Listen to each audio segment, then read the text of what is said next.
తెలంగాణలో సీఎం రేవంత్ రెడ్డి ఆధ్వర్యంలో ప్రజాపాలన కొనసాగుతోందని షాద్నగర్ ఎమ్మెల్యే శంకరయ్య అన్నారు. గత ప్రభుత్వం స్థానిక సంస్థల ప్రజాప్రతినిధులను అవమానించిందని ఆరోపించారు. కాంగ్రెస్ పాలనలో స్థానిక సంస్థల ప్రజాప్రతినిధులకు పెద్దపీట వేస్తామని తెలిపారు.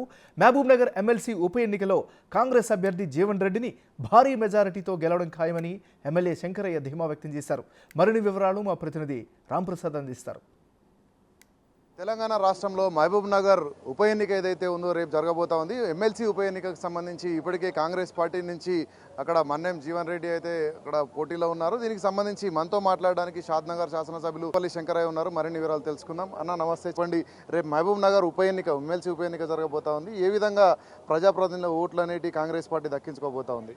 ఈరోజు జరుగుతున్న స్థానిక సంస్థల ఎన్నికల సందర్భంగా గత ప్రభుత్వాలన్నీ కూడా స్థానిక సంస్థల ప్రజాప్రతినిధులకు వాళ్లకు బాధ్యతలు హక్కులు కల్పించింది 73-74 అమెండ్మెంట్ ప్రకారం.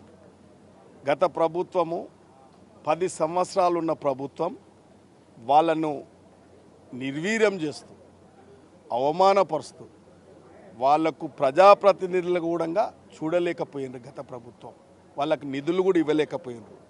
కాబట్టి ఇప్పుడొచ్చిన ప్రభుత్వం ఇవాళ రాష్ట్ర ముఖ్యమంత్రి వర్యులు రేవంత్ రెడ్డి గారు వాళ్ళని గౌరవించాలి, వాళ్ళకు ప్రాధాన్యత ఇవ్వాలి, ఈ ఎన్నికల సందర్భంగానన్నా కనీసం గౌరవించిన వాళ్ళం అవుతామని చెప్పి ఇవాళ మొట్టమొదటి ఎన్నికగా ఈ ఎన్నికలు తేవడం జరిగింది.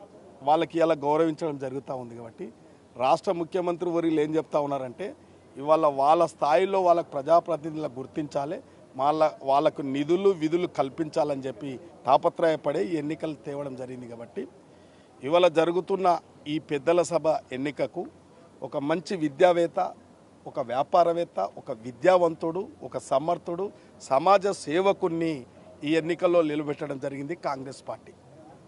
గతంలో ఇవాళ మీరందరూ చూసారు, గతంలో కూడా ఎన్నికలలో పోటీ చేయలేక అధికారాన్ని అడ్డం పెట్టుకొని ఇవాళ ఎవరన్నా నామినేషన్ ఫైల్ చేస్తే కూడా చింపి పక్కకు పడేసిర్రు.